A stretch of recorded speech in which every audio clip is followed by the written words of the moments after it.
P ജയരാജനല്ലല്ലോ seat കൊടുക്കുന്നത്. P ജയരാജന്റെ മുന്നണിയിലല്ലല്ലോ. മാറിപ്പോയോ? പുള്ളിക്ക് എന്തു പറ്റി?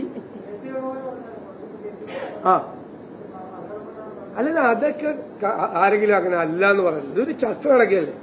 ഞാൻ UDF ചെയർമാൻ കൂടിയല്ലേ. നാളെ നടക്കാൻ പോകുന്ന ചർച്ചയുടെ കാര്യങ്ങൾ ഞാൻ ഇന്ന് നിങ്ങളോട് പറഞ്ഞ നിങ്ങൾ തന്നെ മാറി എന്ന് പറയില്ലേ? ഇയാൾക്ക് വല്ല ഔചിത്യം ഉണ്ടെന്ന് ചോദിക്കില്ലേ? ഞാൻ അറിഞ്ഞില്ല വാർത്ത എവിടെ നിന്നാണ്. ഞാൻ പറഞ്ഞല്ലോ, ഒരു ചർച്ച നടക്കുകയാണ്.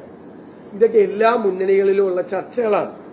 ഞങ്ങളുടെ മുന്നണിയിലും ചർച്ച നടക്കുകയാണ്. ആ ചർച്ച നടക്കുമ്പോൾ അതിന്റെ വിശദാംശങ്ങൾ ഞാൻ വന്ന് പറയണത് ശരിയാണ്. നിങ്ങൾ തന്നെ പറഞ്ഞു.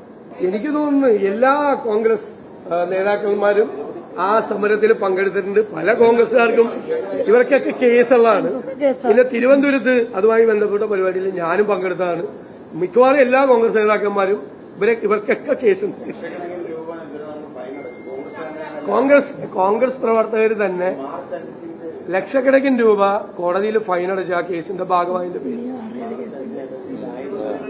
അല്ല, പരസ്യമായിട്ടല്ലേ കോൺഗ്രസ് സ്റ്റാൻഡ് എടുത്ത്? അല്ല, പാരിസ്ഥിതികമായ പ്രശ്നങ്ങൾ ഉൾപ്പെടെയുള്ള അവിടുത്തെ മത്സ്യത്തൊഴിലാളികളെ ബാധിച്ചിരിക്കുന്ന പ്രശ്നങ്ങൾ ഉൾപ്പെടെയുള്ള കാര്യങ്ങൾ ഗൌരവത്തോടുകൂടി മുന്നോട്ട് കൊണ്ടുവരും.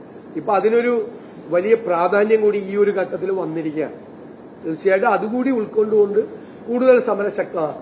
ഞങ്ങൾ അവർക്കുള്ള പിന്തുണയൊന്നും പിൻവലിച്ചിട്ടുമില്ല. ഞങ്ങളുടെ പൂർണ്ണമായ പിന്തുണ അവർക്കുണ്ടാവും. എല്ലാ സമരത്തിലും ഉണ്ടാവും.